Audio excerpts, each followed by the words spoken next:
노무현 문재인 때 지방이 언제 올랐나? 이재명 정부, 지금이 매수 타이밍입니다. 역사는 반복된다. 서울 폭등 2년 3년 후 지방 반등. 2028년이 기회입니다. 데이터가 말하는 지방 부동산 반등 시점 노무현 문재인 정부 수치로 증명합니다. 노무현 문재인 이재명 새 정권이 반복한 하나의 실패 지방은 왜 항상 희생양이 됩니까? 역사가 반복된다고요? 맞습니다. 정부 실패의 역사가 반복되고 있습니다. 서울만 폭등, 지방은 방치. 이재명 정부 부동산 정책, 지금 무엇을 하고 있습니까? 안녕하세요. 대한자산투자연구원 이태광입니다. 오늘은 평소와 다르게 강하게 말씀드리겠습니다. 왜냐하면 이 문제는 강하게 말하지 않으면 안 되는 상황이기 때문입니다. 지금 대한민국 부동산 시장에서 무슨 일이 벌어지고 있습니까?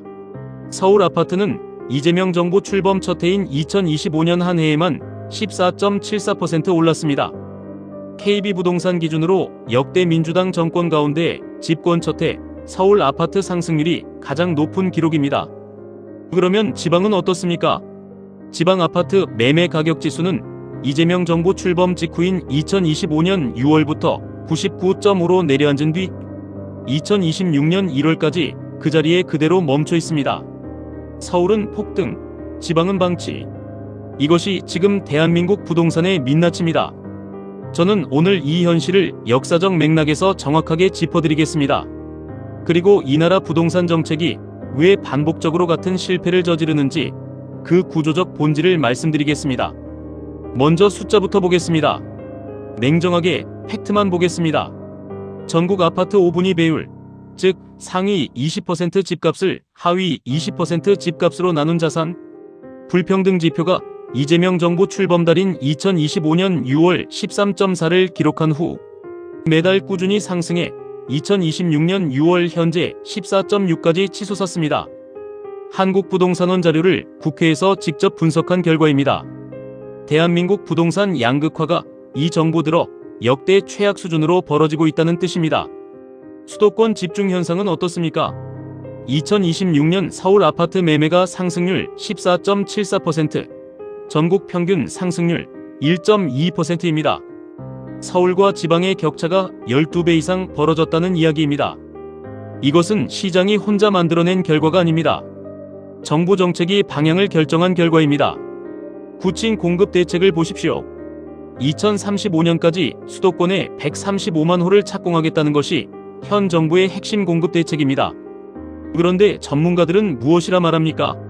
수도권에 135만 호를 쏟아부으면 비수도권에서 인구 유출이 불가피해진다는 것입니다.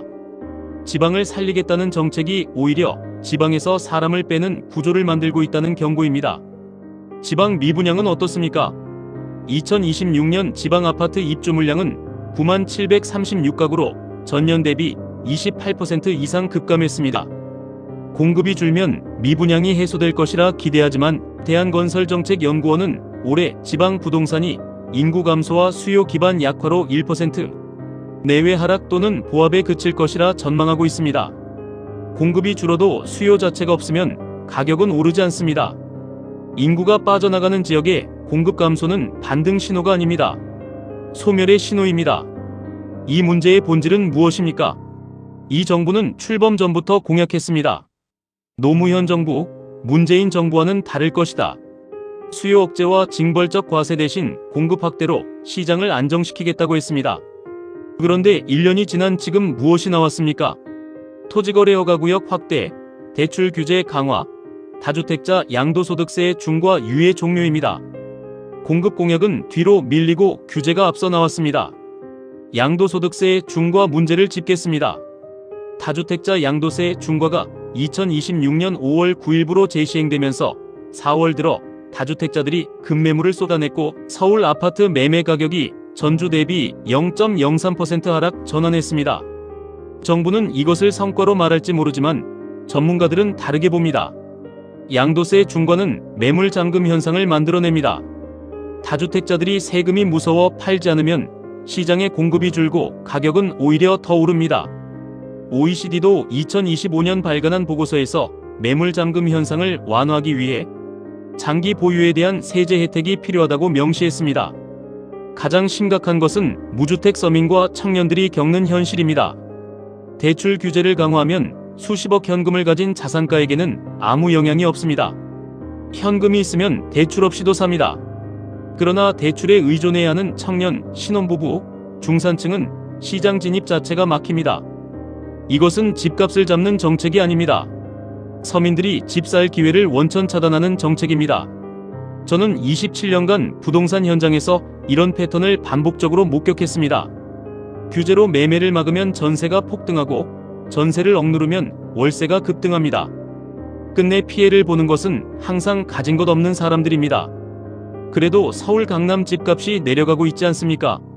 정책 효과가 나타나는 것 아닙니까? 라고 반문하실 수 있습니다. 맞습니다. 강남구 청담자이가 최고가에서 3억 2,500만 원 떨어졌고 강남구 청담 현대 3차는 11억 원 하락한 실거래가가 나왔습니다.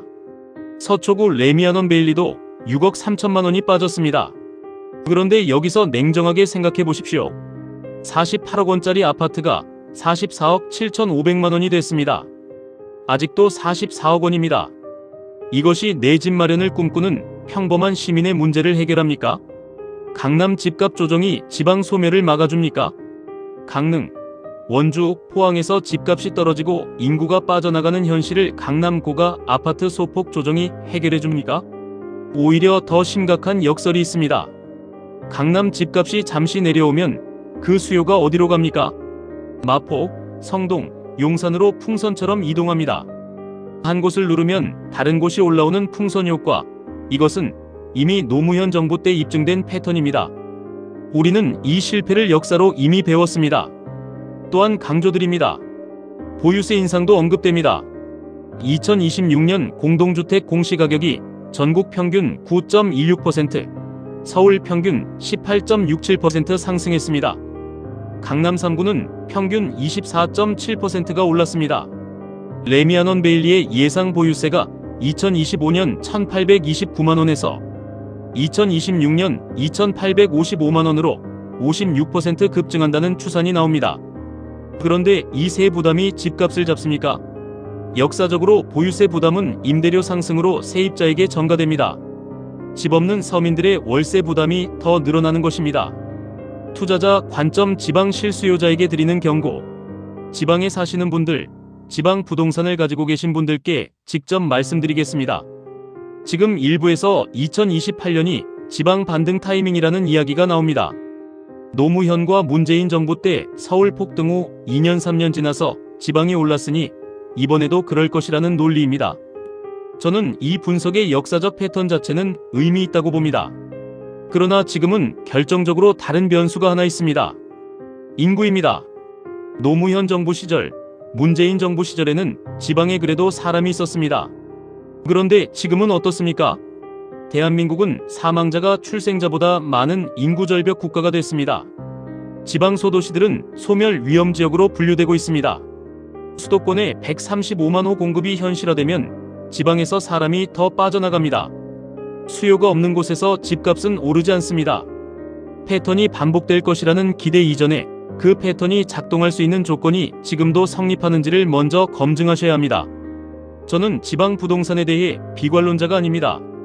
강릉처럼 인구 감소 관심 지역 특례가 적용되고 철도망이 확충되고 세컨드 하우스 수요가 유입되는 지역은 분명 다른 미래가 있습니다. 그러나 그런 입지 선별 없이 막연하게 2년 3년 후 지방이 오른다는 논리를 따라가다가는 낭패를 볼 수 있습니다. 정부 정책이 지방을 살리는 방향으로 가고 있지 않은 현실을 냉정하게 직시하셔야 합니다. 오늘 제가 드리고 싶은 말씀은 하나입니다. 역사는 반복됩니다. 그러나 같은 역사가 반복되려면 같은 조건이 갖춰져야 합니다. 지금 이 정부의 부동산 정책은 수도권 집중을 심화시키고 지방을 사실상 방치하는 방향으로 가고 있습니다. 노무현 정부 때도 문재인 정부 때도 이미 실패했던 규제 중심 정책이 다시 반복되고 있습니다. 그 결과는 언제나 서울 집값 폭등, 지방 침체, 무주택 서민 고통이었습니다. 정부는 5극 3특, 지역균형 발전을 외칩니다. 그러나 통계는 냉정합니다.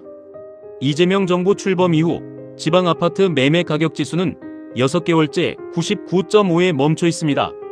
수도권과 지방의 자산 격차를 보여주는 5분위 배율은 역대 최고 수준인 14.6까지 올라갔습니다. 말과 현실이 다릅니다.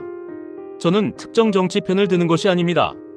보수 정권에서도 이 문제는 반복됐습니다. 제가 드리는 말씀은 단 하나입니다. 국민의 주택, 서민의 삶과 직결된 부동산 정책은 이념이 아니라 현실로 판단해야 한다는 것입니다.